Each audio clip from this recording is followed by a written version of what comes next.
This is my last attempt at making this video. This is my 4th time making it, and now I'm like really frustrated because I want these to be as authentic as possible, but I just kind of started going in directions that like I didn't enjoy, you know? Like now that I'm talking in these videos, I feel like I have to like make my opinions clear instead of just using it as like a platform to think. And that's like really concerning me because it is about me. You know, these are my videos and I can talk about myself for all 20 minutes if I choose to do so, but I feel such a guilt in doing it. And I think that leads me to like open conversations that I don't even want to talk about. Because if I'm going to sit in silence for 20 minutes, I should just sit in silence. I shouldn't feel a need to start like speaking and unconsciously kind of like want validation or want people to like be on my side about things. I feel like we have too many people who aren't good at speaking. And that's why I'm trying to get super good at speaking. Because I think of stuff like debate classes, for example. I was thinking about this the other day. We don't teach debate in schools, so now we don't have a generation of people who are able to kind of debate and argue in an unemotional way.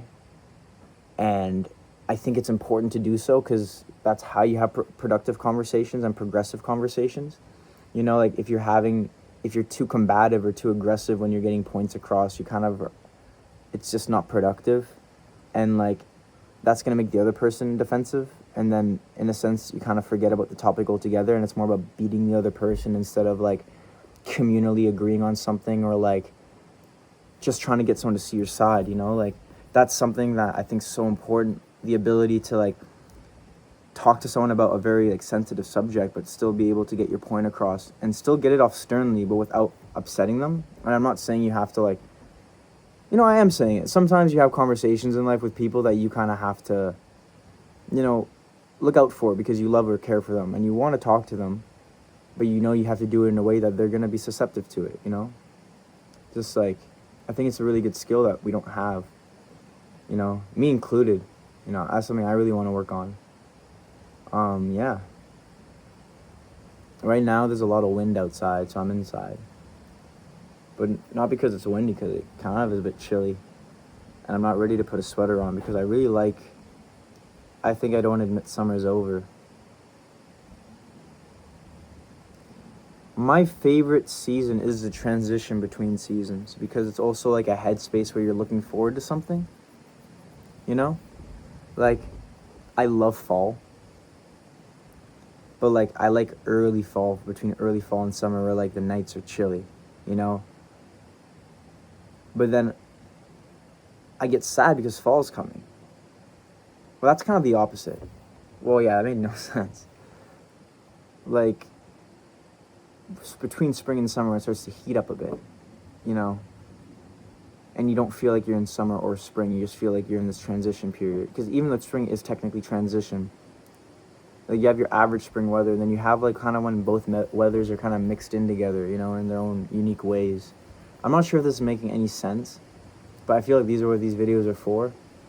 And like, I watched back my other video, which I said I would never watch to myself. I was like, there's no way I'm going to watch myself back on video. I watched like 2 minutes. And like, I don't make any sense in some of the things I say, nor can I be followed really well. But I'm happy because that's how I know I'm being myself. Because that's just how I think. You know? And these videos are for me at the end of the day. So I'm going to continue doing that. But sometimes I'm worried about being wrong in these videos, which is crazy, you know, because I know I'm publishing it.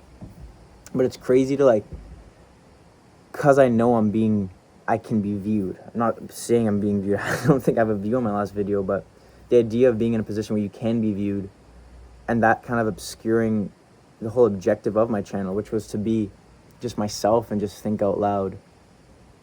Now I'm worried about being wrong, which is like, you can't be a good thinker and be worried about being wrong, because then you're gonna avoid a lot of paths and kind of roads you can take when you're thinking about something.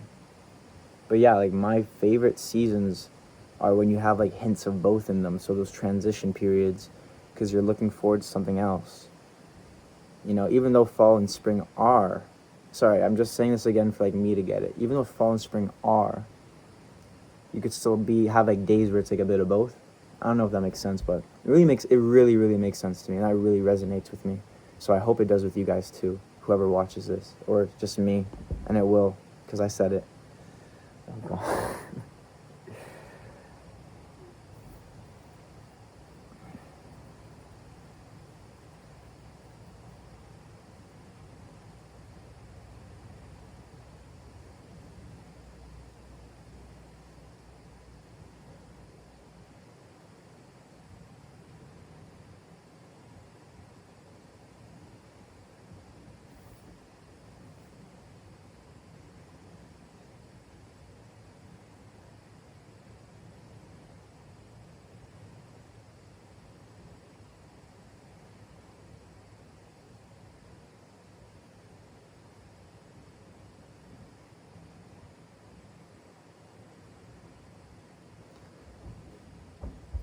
I think it's crazy to think of how niche people's lives are, you know?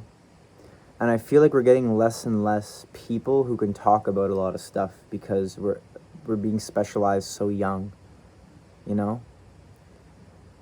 Like, an example of this is just like secondary education and just like the schooling system in general. Like at 18 you have to know what you want to like hyper specialize in, you know. In Quebec they have CEGEP, which I think is a really good concept, where you can kind of like, you know, you're still kind of in like a feel out period, which is, I think, really cool. But it really like blows my mind that like there's such educated people out there that know so little overall, but so much about that one thing. And like at the end of the day, are you better off for it is the question, you know. Yeah, I mean, you can be very successful in your field, but why live unless trying to be, like, I can't imagine living not wanting to be the most well-rounded, best version of myself. I know other people probably think it's dumb. I don't know where people's heads are on that, but I just want to be a well-rounded, good person. And like when people really hyper specialize after college, imagine 18, you have to know what you want to do with your life. Like, that's ridiculous. That is insane, being 18. I think 18 is a time to chase a dream. I think everyone should chase a dream at that age. Like something on the side, a dream, you know? Or something you fully go in all hands on deck with, you know, if you have that, you have the blessing of support and resources, you know? But now, like, sometimes I talk to really brilliant people and I'm like, wow, like, you know so much about this one thing. Knowing something so intimately, like, it's amazing. There's very few things I know very, very, like, close and a lot about, you know? But I know a lot about, I hope I know a lot. Like, I think I do. I think I know a bit about everything. It's better than say a lot. I don't know a lot. I know a bit about everything. Even that sounds terrible to say. But that's just kind of like, again, my fear of being perceived, because like deep down I think I know quite a bit about different things, tons of different things, you know, a little bit about tons of different things, and like I can pick and bring stuff together and make different thoughts, which I think are cool. But it's just, yeah, it's weird. Like when you talk to like older people, they're so well rounded and know so many things, that's so many different jobs, because they're just feeling out. And like you could just work a job and you can work a job and live, you know. Think about that. Like the average job you're picking up just like from knowing somebody or applying is like, you can't live off that. Like you need, like, there's like, now there's serious jobs, you know, like there's jobs and there's serious jobs, because there's literally like there's classes of jobs now, because one job sometimes just isn't enough. And that just breaks my brain to think, you know. Wow.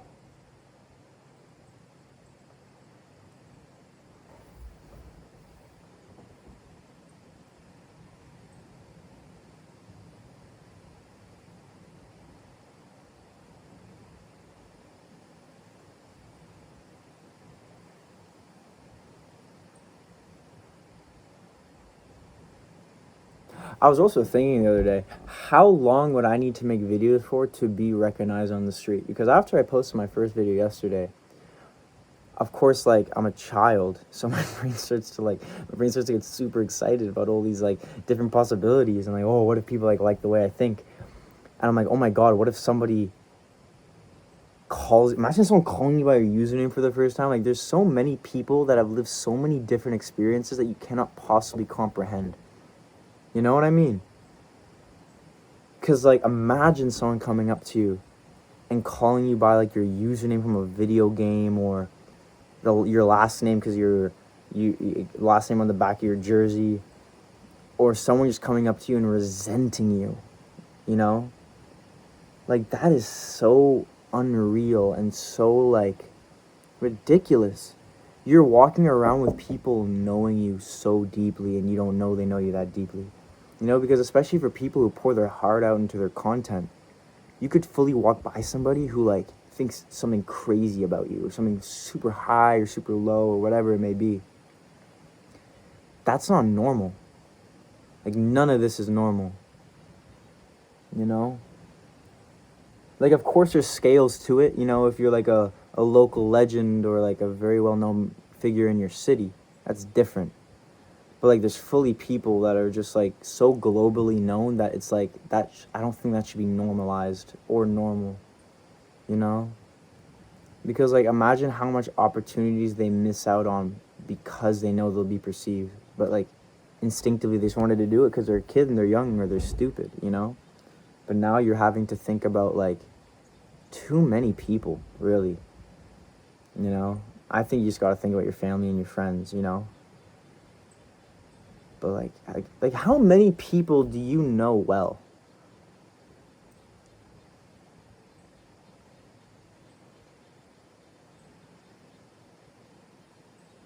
I couldn't name more than 10 people I could say right now I know really well. From the past, if they haven't changed, but, like, I believe we're always kind of changing in our own ways. And if you're not in motion changing, I'm worried for you, you know, especially, like, in your early 20s. It's such a pivotal point in your life that, like, someone who's stagnant actually kind of, like, worries you a bit, you know? Well, I guess we should never be stagnant is kind of, like, the point, but, you know, like, who knows? Maybe that's what they want. Maybe they're just really happy and love it for a long period of time, longer than you, and so you changed, they stayed.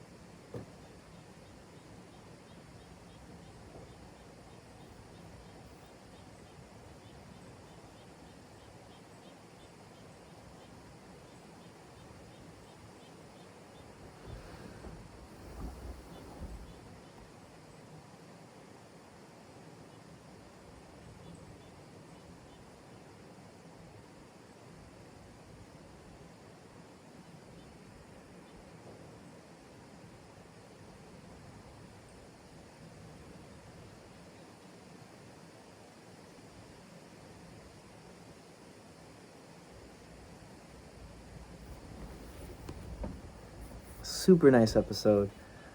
I wonder, like, I'm going really silent because, like I said, these videos are completely for me, you know? I think it's just funny. Like, I'm just going silent on camera and I'm being cool with it. It's such a weird thing, you know? Because is it a waste of time if these videos really are for me? Like, whose time am I wasting it? No one's watching it, you know? But I'm still, like, worried. I'm like, I should be talking. But why? Why do I need to talk? You know?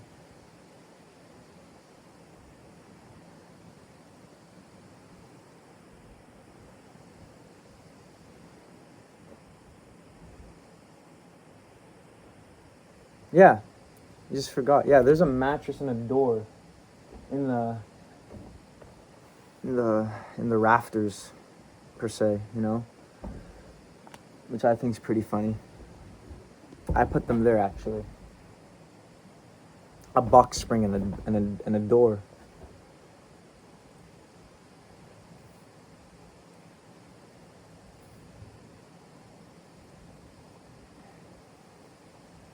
I think I have an idea. What I'm gonna start doing with my, like, photo reel is I'm gonna make an album of all the photos I took that year. and then print them and then delete all of them off my phone and then do it again. So like I can kind of like per se treat my phone as a disposable because I really want physical images because like imagine like I'm leasing this device. I'm super mad about that, by the way. I don't believe in leasing anything. You should just have you like, especially if you're being money conscious, you should like save up to make sure you can just own it or be able to pay for it 2 times, as they say, or be able to pay for the item you want 3 times, whatever. I'm really upset. Like, I'm paying off a phone right now, and I think I'm gonna return it and just buy a used one because like that idea actually makes me sick to my stomach. I don't own this, and like really think about it. Every photo, everything, this is all companies. Like they're so good at being so personable that you think that this is yours. This phone isn't mine. This video is not mine. It's gonna be YouTube's. It's gonna be iCloud's. Like, what is really yours? And that's why physical media is just so important. Because unless you can make a digital company and code everything and manufacture everything, it's never yours. And that's really demoralizing. Like owning something, having that pride and having like a physical entity is so cool. Like my room looks like a knickknack store because I love physical entities that I can say I got from here. I did this to get this. It's like it's just so weird. I don't own anything, really. Like I own my car. I don't lease my car. I don't lease a lot of I don't try to do this. This is like the first time, like maybe the first time I know about. Maybe definitely when I was younger, I had phones like my parents or helped pay for, like releasing and whatever. Like this doesn't belong to me. It's so weird. That really bothers me. Wow. So like all these like beautiful photos I'll take aren't mine until I print them. Sorry, I don't know why I'm getting so upset at that. Wow. Makes me feel a bit violated, if I'm being honest. Makes you feel super violated. Because like think about like the deep, intimate photos you have with like your loved ones on your phone. You really don't own them until you have them. You don't. It's the platforms. And we just fall for it because they advertise it as like yours. You're a part of it. But you're really not. And you'll never be taken into consideration. As a consumer, you're taken into consideration, but not in any other way, really. I need to encourage so many like patches of moss on my future properties. Because moss is just such a beautiful thing to walk on. It's so healing and forgiving. I feel like it's absorbing all the stubbed toes, and it's absorbing all the missteps and like banged shins. Like when you like that sense of touch is so healing, because it's like you could like stepping on moss might not heal you per se, but everything's placebo, in life. Everything really is placebo. And you can feel just so healed by just like being around the right things, 18 minutes and 40 seconds. Wow. I feel like I can just keep talking, but I feel I shouldn't because today's been really draining and I don't know why. But I want to do this every day because I feel I really need it. So wherever this ends up, it'll end up. But yes, I'll definitely post this one today. And then hopefully tomorrow I'll post another one. Yeah, because I got to do this every day, Like, you got to do something for 2 weeks at least, Really make sure you like it. 19 minutes, 14 seconds. I'm counting down the time at this point.